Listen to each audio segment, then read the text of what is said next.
Well, hey everyone, welcome back to the channel. Appreciate you guys tuning in. In this video, I want to go over how the hunt of a buck I call the Wide 8 all unfolded and played out here on our farm. As many of you know, we've got a 37-acre farm here in Manistee County, and I've been working on this property for several years. And this was actually one of my very first spots I started developing on the farm when I first, started walking this. And when we had recently bought another adjacent 17 acres here, I got boots on the ground and started walking this piece. And it's just a narrow easement that leads all the way down to a different road for access. And I knew this spot was going to be really good right when I saw it, and I was excited to get to work and really develop this spot. And now we come 3 years down the road, standing right in the spot where I ended up killing my #1 target buck here in our farm that I had some previous history with, and had been watching them grow up on our farm all summer. So it was just a all-around awesome hunt. I was just ecstatic to be able to arrow a buck like that here in our farm. So I want to take you guys a little bit through the background and how that hunt came to be, and how I've developed this spot to be such a good spot to see and harvest mature bucks. So the first thing I want to talk about is taking advantage of kind of these natural, not only topography features, but just habitat features that are naturally in the landscape. So I'll give you a little pan here of kind of where I'm standing, but there's several big mature white pines in here, and it offers really good screening cover. And it had this natural opening, which I'm standing in right now. And so I ended up putting this into a clover chicory mix, and it's produced a lot of tonnage, and it's got lots of sunlight here. So it's set up as basically a micro plot, transition plot. So basically how this sets up is we've got bedding over here in front of me. I've got a travel corridor that winds all the way through the bedding, and then I've got bedding also over directly here over to my other side. And so what these bucks will do is they'll cruise right through this area. So basically these bucks have to come all the way around this inside corner, and it forces them to come around the inside corner always for a shot. And the other thing I've helped in designed is putting these walls of cover in here, either traditionally felling trees or hinge cutting some trees. And I put these walls of cover in here, not only to direct my deer flow, but to also give screening, so my access is really good getting into the stand.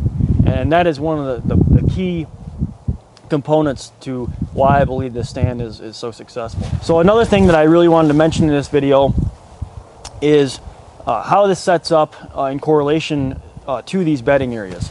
So typically these bucks are going to want to be cruising downwind of bedding areas, in that anywhere from that, last week of October, first week of November, when you get a lot of that pre-rut daylight mature buck activity.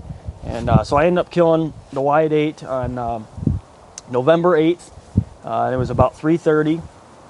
I had about 3 other encounters with that buck here in our farm, and 2 out of those 3 was in this same stand.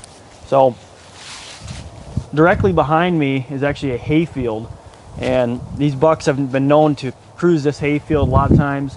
And what they'll do is they'll actually pop right in. I've got a clearing that comes right into this micro plot, and they'll pop right in here so they can cruise downwind of all these bedding areas. It's all cut. It's thick security cover. These bucks are completely comfortable moving in here in daylight hours, and I've got lots of screening, so I can come in here in a morning hunt when most of my deer are out in the hayfield, or they're out in there's another apple orchard further down. So it just sets up really good for a morning hunt. And so I'll take you down this travel corridor. As you can see right here, I've got several mock vine scrapes here that work awesome. This is how I get a great inventory of all my bucks, year after year. So I'll take you through this and show you kind of how it sets up so you can visualize it a little bit more. There's the hayfield right there, and we'll lead into this plot.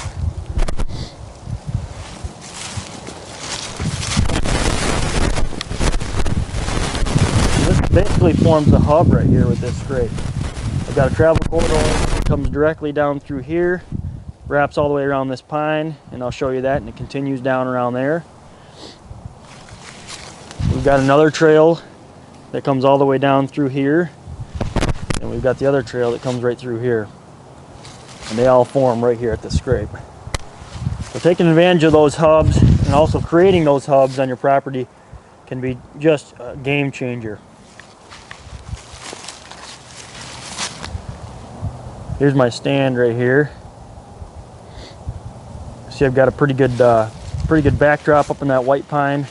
I've got really good screening right here.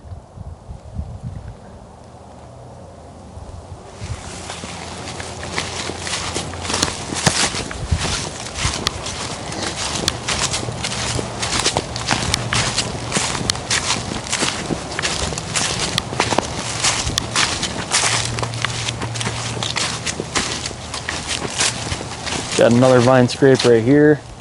That was all tore up.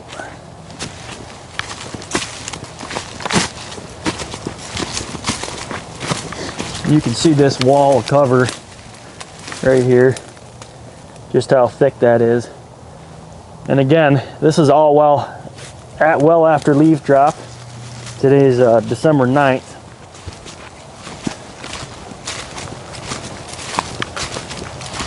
Got lots of thick security cover in here.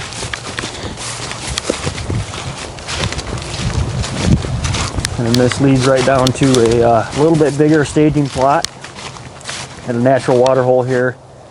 And then that leads out into my destination food sources, which is out in the bigger field. So, and then we've got bedding all through here.